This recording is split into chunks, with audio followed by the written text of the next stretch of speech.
I describe myself as an accidental activist. I had plans for retirement, and none of this was included in that. However, here we go. I don't know how much you know about liquefied natural gas, but you're about to learn a lot more. So I'm hoping that tonight I can keep it to a relatively even and understandable pace, and you get to question my answers after I'm finished. I first heard about LNG. I would add that I have a summer place in Howe Sound, and my kids grew up there. I've had it for 30 years.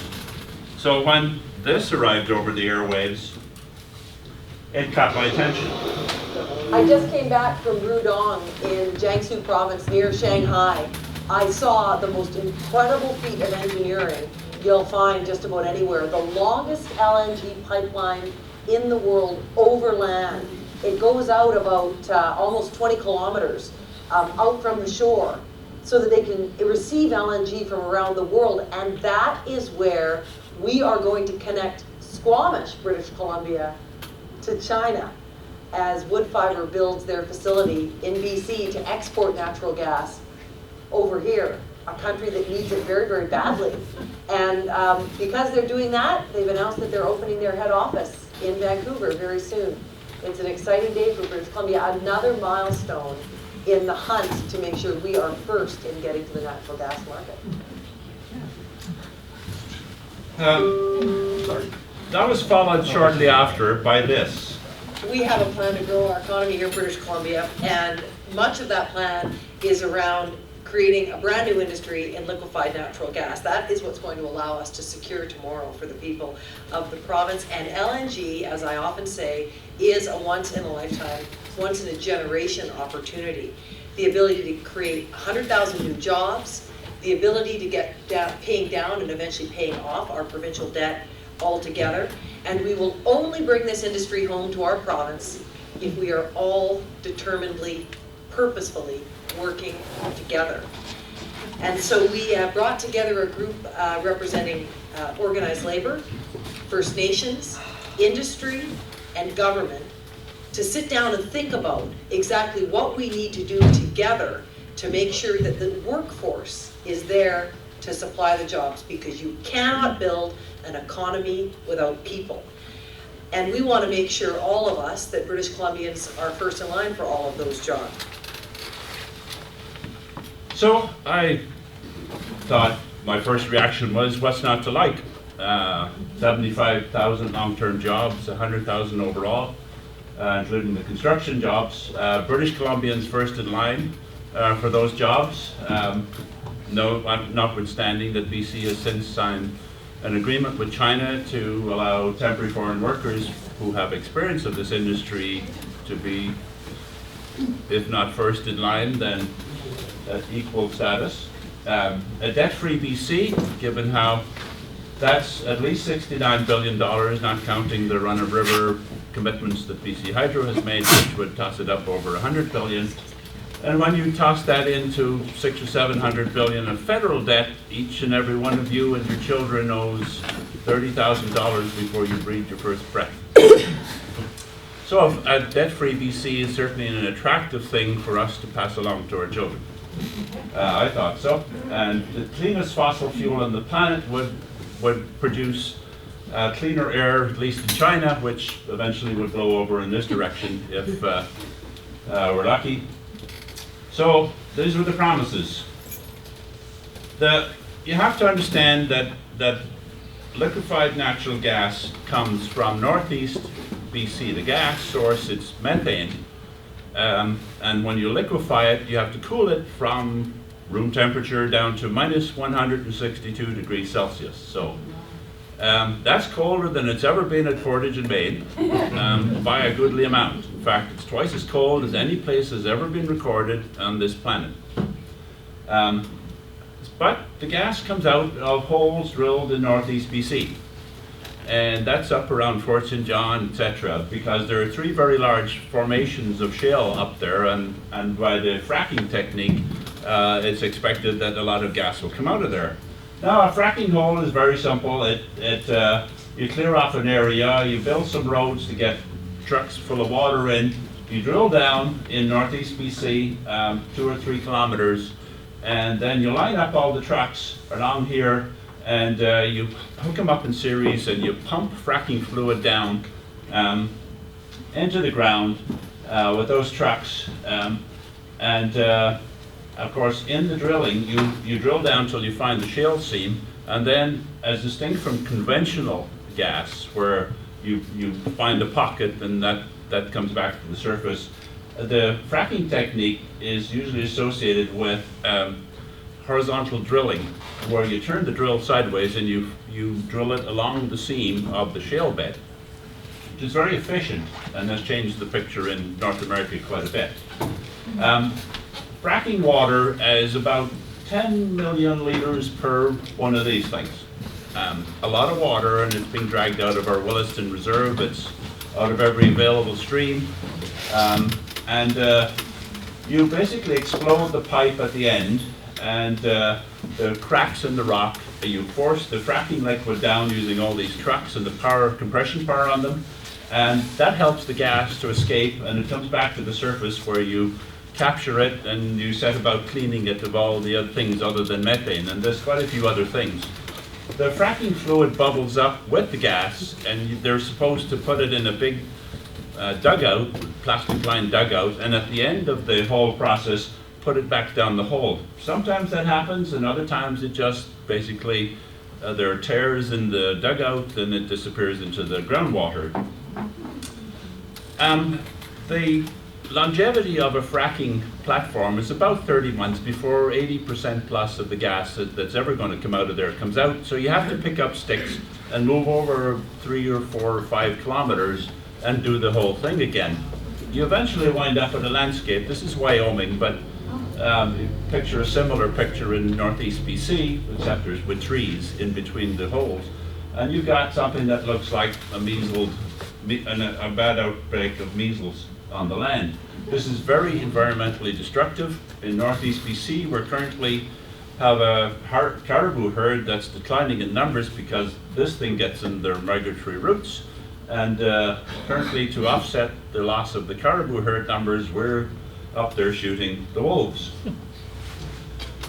When you clean up the gas and you run it down through a pipe, we have a big pipeline coming from northeast BC down to just opposite here.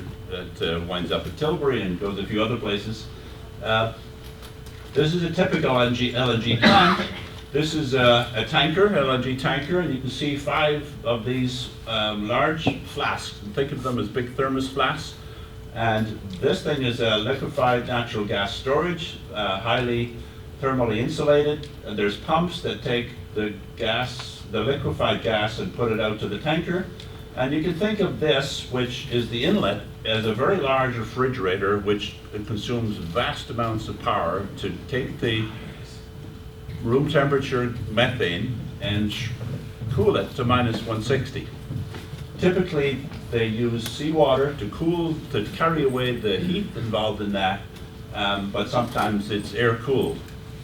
We don't know for Tilbury which one it's going to be, but there are some implications when you consider which one that I'll explain in a minute. So, large refrigerator, storing the gas as a liquid, pumping it out to these things, and just for scale, this thing is 3 football fields long. And if Tilbury comes to pass, you're going to see a few of them. There are currently, I think, 11. This is out of date already because Steelhead LNG has received NEB approval. There's a whole pile of them. The Discovery LNG is the easiest one to deal with because early this year, its American parent went bankrupt, so it's kind of scratched. And there's a whole pile in Kitimat and Prince Rupert that are proposed. And these are 3 mega plants of 20 million tons or so each for the ports of Prince Rupert and the fledgling port of Kitimat. Those are big plants, 20 million tons of LNG per year. The one that you're probably most concerned with here is the Westpac midstream one, which would be at Tilbury, which is a relatively small one of 3.5 million tons.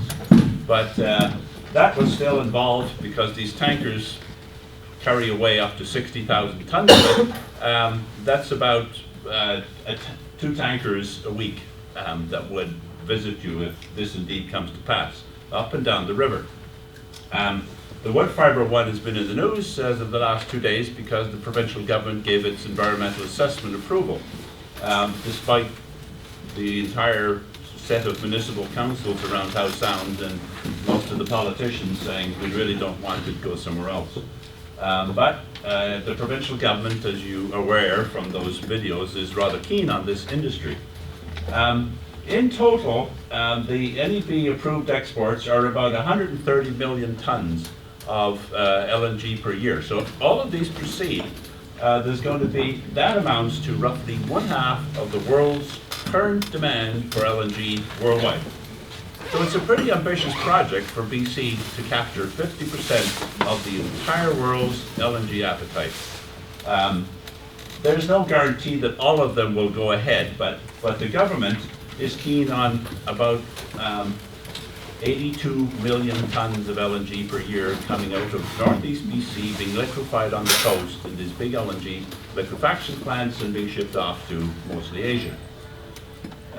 Your current Tilbury plant, if everybody here I think has seen it, has a big tank and has this wall around it, which is a containment wall. So if it ever leaks, it basically it leaks into this thing. This is a very specially constructed retainer wall that has specialized concrete in it that if it pours out at -160, it doesn't go in the river where it frees the river solid. It basically is contained here, and any ignition points are carefully removed from here because this is one flammable gas. The liquid itself, much like petrol, doesn't burn. It's the vapor that gets you. So that's a spill containment wall, and the proposal is to put another one here, phase 1 expansion, and the phase 1 expansion would take it from being a real baby, 33,000 tons a year, to about, well, that's about 12 or 13 times the size. This is the current expansion going on currently. I believe the entire job content of all that is about 7 individuals. So these things are capital intensive, but not very job intensive. Anyhow, the phase 2 that you have not yet heard about is a proposal still not applied for, but on the books of the company, Portis, to take it up to 3.4 million tons for this Westpac Tilbury expansion. And that's a whole different league entirely. And the proposal is being made because Portis wants to supply about 1 million tons a year to Hawaii, which is considering its financial options because they have a law that requires them to go to low sulfur diesel to generate their electricity, and they're looking at the relative prices of LNG and low sulfur diesel. And but recently the government of Hawaii decided that $1, and this is a statement from the governor of Hawaii saying $1 spent on LNG is $1 wasted. We really need to go to renewables. So Portis is challenged in that, and this may not occur, but the phase 1 expansion is already underway. What would come up and down the river? It would be currently Portis ships tanker loads in 20-ton insulated tankers all the way up to Inuvik, and there are proposals to various other towns who use diesel generators as emergency electrical generation or prefer LNG over diesel. They're going through your streets. They go through the streets of Vancouver with these 20-ton articulated trucks, and that's one option, like here.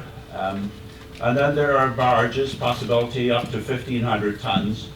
There's this experimental ship out of Korea which basically stacks all of those up in a big thing, but because to get to Asia takes 10 to 14 days, these things are not perfect insulators. They have to degas a certain amount of their liquid, they boil off. And rather than expel it as a big plume behind the ship, they try to use it as part of their engine power to get all the way to Asia. But this is a one-off. There are very few tankers, LNG tankers, in this range on the Adriatic coast. There's a few, but of the 400 tankers in the world, about 399 are these things. 60,000 tons of LNG in one ship. They carry a 12.5 to 13 meter draft, which is over and above what the Fraser will allow, and rather than dredge, well, there's a significant problem in that the George Massey Tunnel has only got 11 meters of water over the top at most times, and so the proposal to replace the tunnel, which isn't a bored tube, it sits on the mud in the bottom of the river, to replace that with a bridge high enough for these things to get under, is on the cards, and the government keeps talking about it. It's about well, if it borrows from anything from the one over the Fraser, further up the river, then this will be a $2 or $3 billion project, and will of course change the traffic choke point from entrance to the tunnel to the Oak Street Bridge, which, you know. So these are what you're looking at most likely coming up the river. They contain some safety problems. This I took from, this is how sound. I took a picture of a ferry, Queen of Surrey, and photoshopped in a typical LNG tanker. This one's 948 feet, or about 3 football fields long. It is twice as long, twice as wide, and twice as high as this BC ferry. It rejoices in the unfortunate name of the Aqua I-bomb. So, inside one of the tanks on these things looks like this. Because LNG ages and gets slightly different densities, and that causes some burping problems inside the tank. Oh, sorry. You have to have this giant stir stick continually swish it around during the course of the voyage. It's dangerous otherwise. These walls are made of polyurethane foam, plywood, and some balsa wood. And you hope they stay together, because if the LNG at minus 160 gets out into the hull of a tanker, marine steel gets rather brittle at minus 160, and a good whack with a hammer and you'd wind up with bits of LNG tanker and a whole other problem with dealing with 60,000 tons of liquid. This is an LNG tanker coming into Boston Harbor. This is a 4-story apartment block, and this gets the citizens of Boston very nervous. So much so that they give it some special treatment. When it comes in, they close the bridge it passes under. They close all the marinas for 20 minutes before and 20 minutes after this thing goes by, and they give it 4 tugs, because this thing doesn't steer very well at low speed. It has to go 10 to 12 knots, which creates a whole wake problem that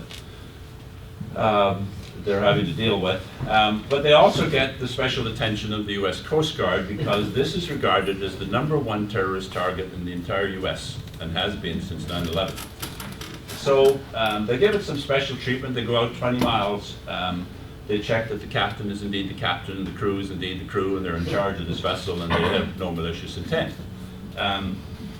And this entire process cost the good city of Boston between $60,000 and $80,000 for each visit.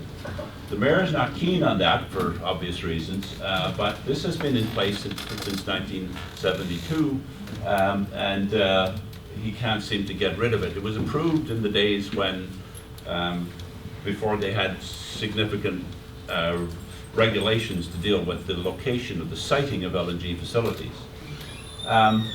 Why is this important? Because under the International Maritime Dangerous Goods, these gases, volatile gases, are classified just below explosives.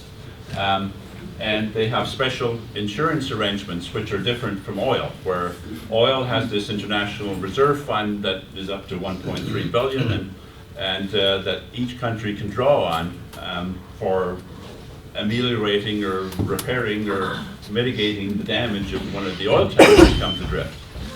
That fund does not apply to this, so it's up to the ship owner, or typically, to put enough insurance on that would compensate the municipality if something really went awry.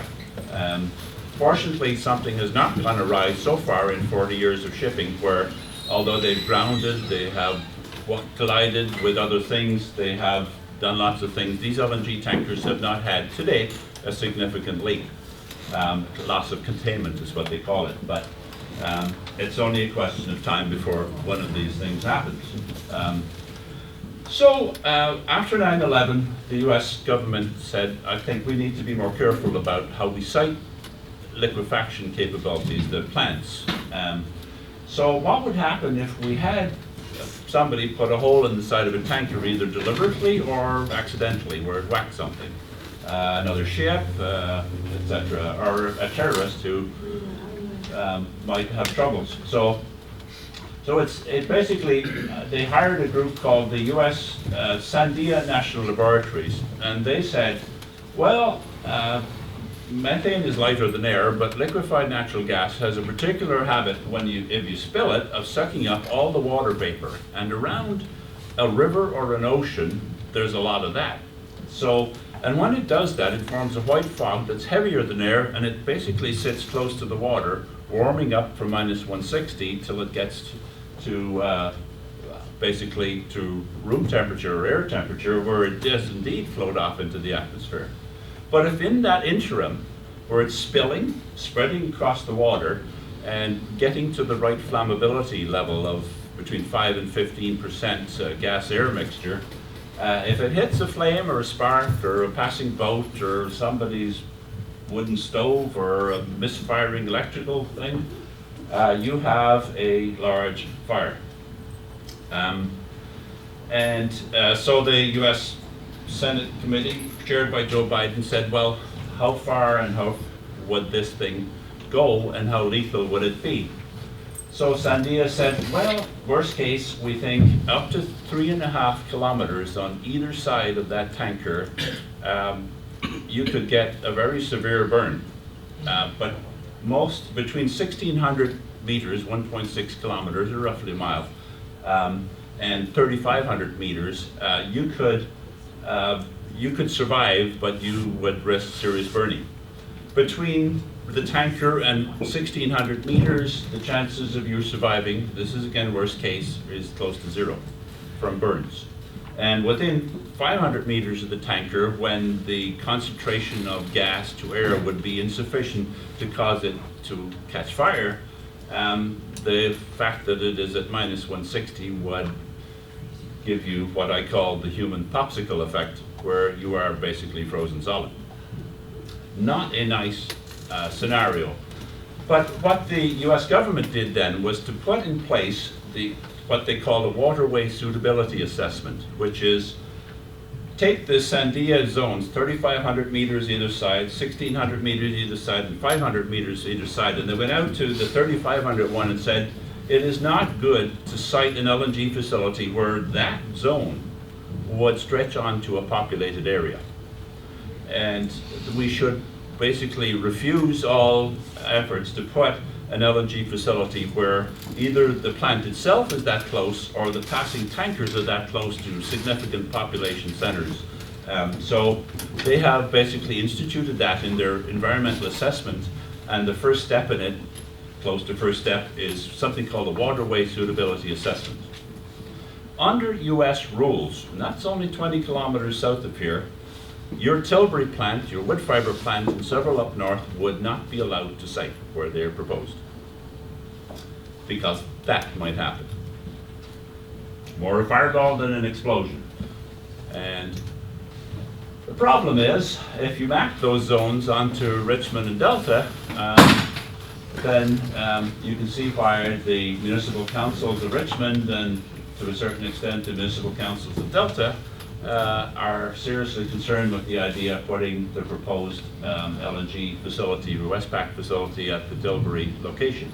It was maybe okay when Tilbury was this little tank for top-up in wintertime for the Vancouver people who needed gas to heat their houses, etc. in winter, but this, on this scale of 3.5 million tons, that's a totally different animal, especially with these ships going up and down the Lower Fraser. Owen, can you point to where we are right now on that map, just so people can see where we are? Well, there's the tunnel.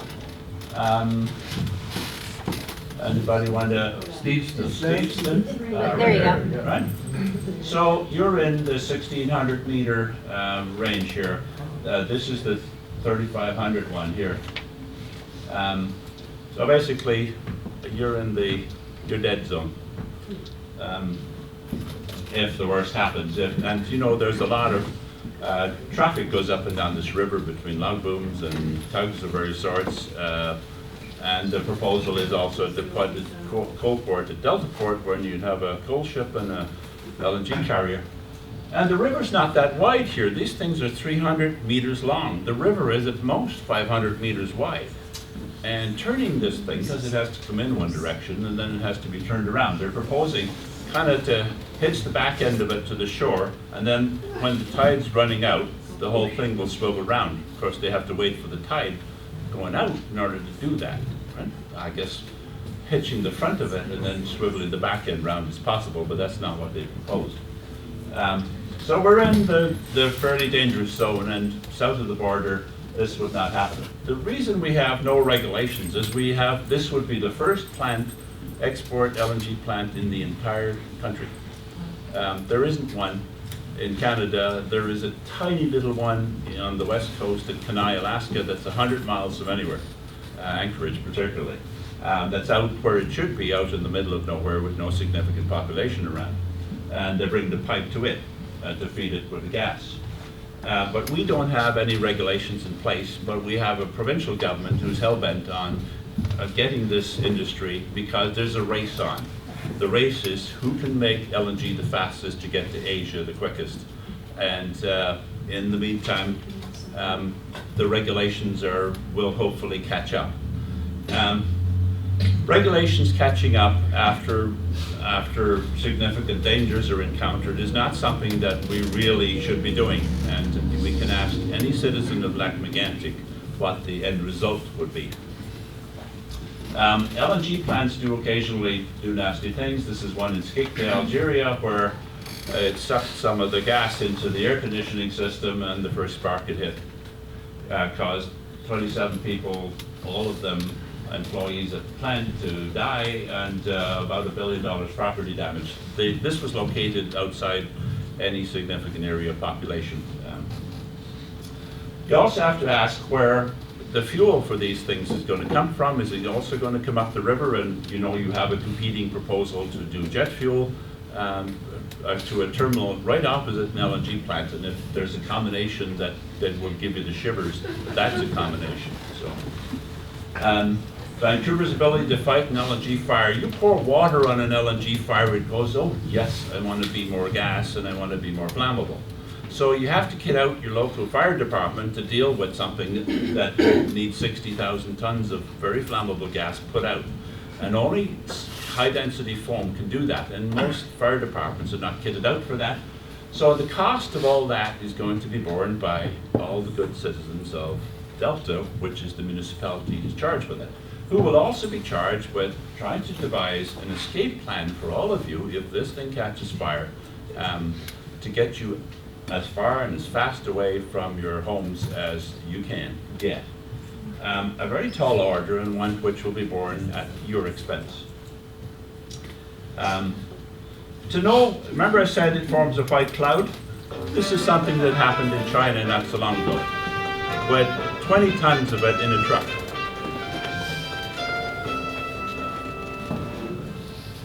A video has emerged of the terrifying moment a gas tanker exploded on a highway in China, killing 5 people and sending visible shockwaves across the road.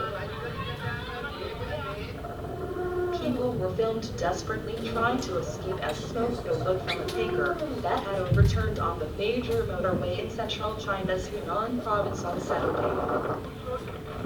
After the road is engulfed in thick smoke, a massive blast rocks the highway and surrounding valley. 5 people, including 3 firefighters, were killed in the explosion. 2 fire trucks and 5 other vehicles were destroyed. The tanker was carrying liquefied natural gas and had leaked around 20 tons before the blast. The tanker was still burning on Sunday afternoon. 7 vehicles, including 2 fire trucks, were destroyed in the blast. cause of the accident is still under investigation.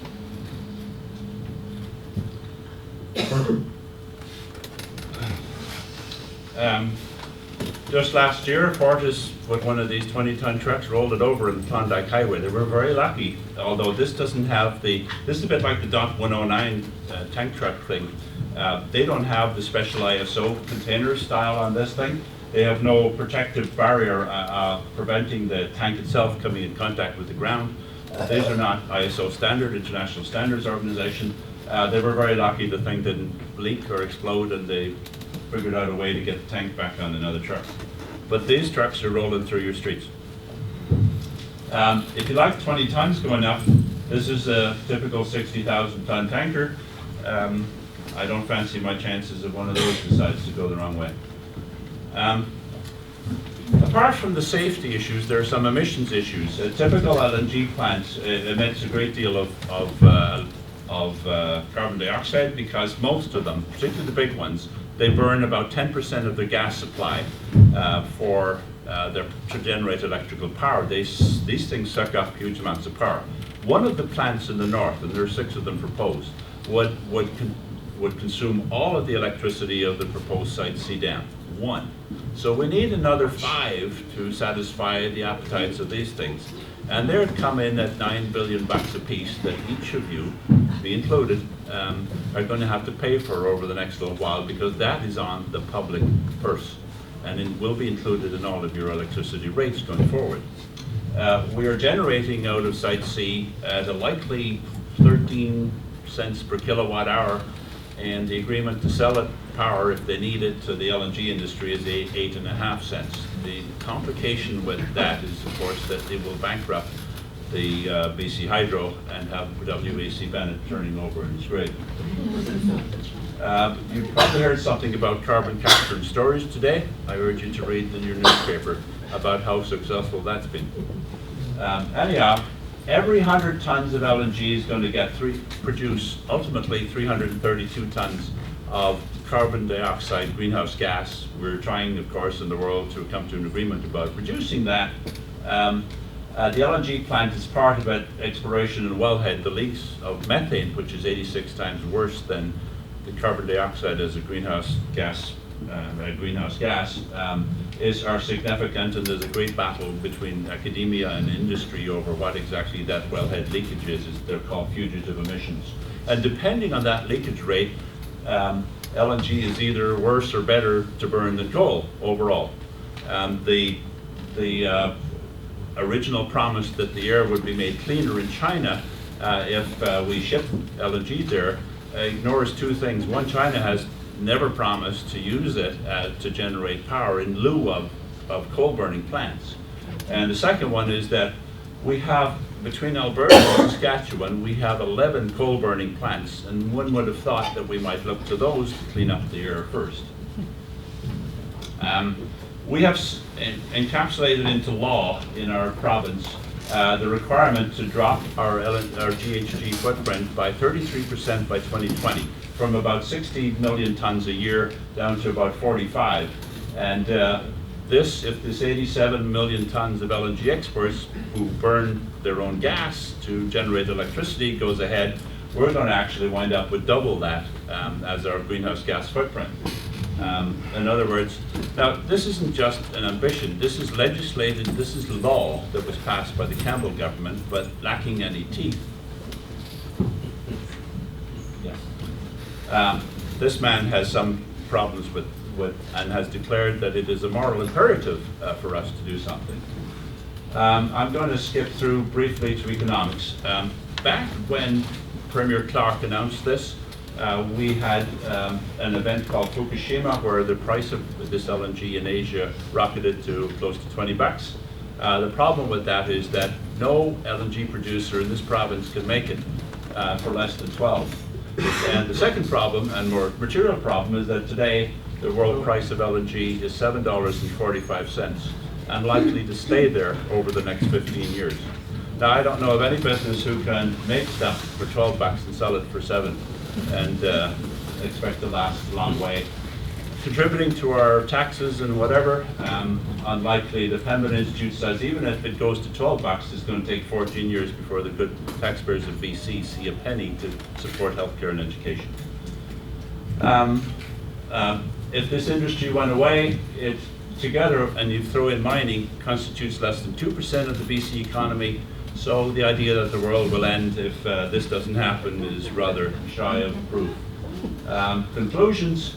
I like to quote Sheikh Yamani, who was the Saudi oil minister, who said, "The Stone Age didn't end because we ran out of stones, and the world oil age will end long before the world runs out of oil." So, and then there's a quote from Wayne Gretzky about why he was such a good hockey player.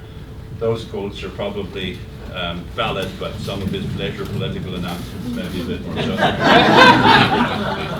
Thank you.